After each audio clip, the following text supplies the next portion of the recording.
chodili sme ako skupinka hovorcov na pivo, stretávali sme sa po večeroch, vymenali sme si aj skúsenosti. Musím povedať, to bolo ešte v časoch, keď nebol Facebook. Takže to bolo dosť dávno a v tom čase sme si povedali, že je dosť pre nás také nepriateľné, alebo nie je to veľmi spôsobné hovoriť, že ideme sa stretnúť na pivo. Tak to bolo treba inštitucionalizovať, dať tomu nejaký štandard. Tak sme chodili na poradu, chodili sme na schôdze, začali sme zasadať. Tak vznikla asociácia hovorcov.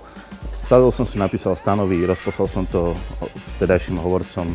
Bolo nás možno 30, ktorí sa k tomu prihlásili.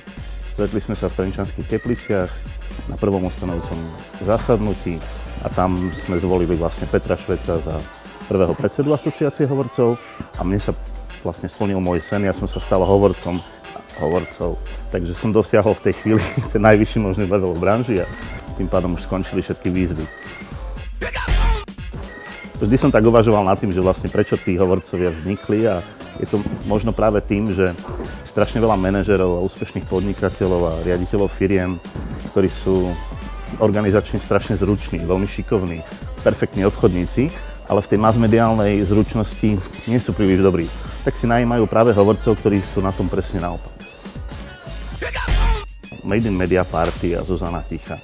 Máš absolútne perfektný brand, perfektnú značku a strašne veľa fanúšikov. Som jedným z nich a som skálny a ostanem navždy a verím, že takých ako ja budeš mať nielen tisíce, 10 000, 100 000, ale tak plno, ako sa len dá.